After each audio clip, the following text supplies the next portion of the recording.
Barbados Prime Minister Mia Motley denounced the rising threat of the United States military deployment in the Caribbean region. Our correspondent Krystal Hoyte with the details.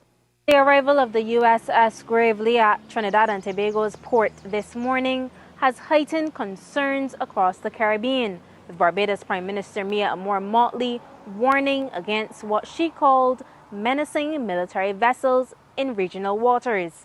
Speaking at the Barbados Labour Party's 86th annual conference on Saturday night, Prime Minister Motley called for urgent dialogue to prevent the situation from escalating into conflict.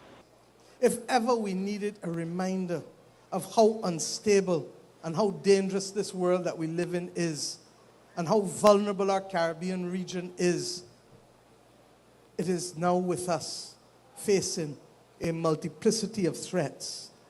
We don't need to look any further than the menacing vessels, military vessels from the United States across the Caribbean Sea, including what is reputed to be the world's largest warship.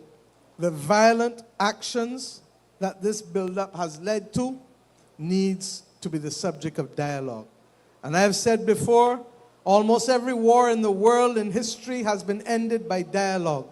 So let us have dialogue to stop the war rather than to prevent the war from starting, rather than to stop it when it has started. The USS Gravely's deployment follows weeks of increasing U.S. naval movements in the region. Motley cautioned against conflating law enforcement operations with military action, describing such steps as dangerous, and said no Caribbean nation should be subjected to unilateral use of force.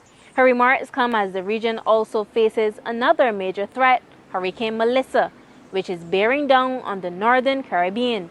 Motley expressed solidarity with Jamaica and other nations in the storm's path, calling this moment a multiplicity of threats for small island states.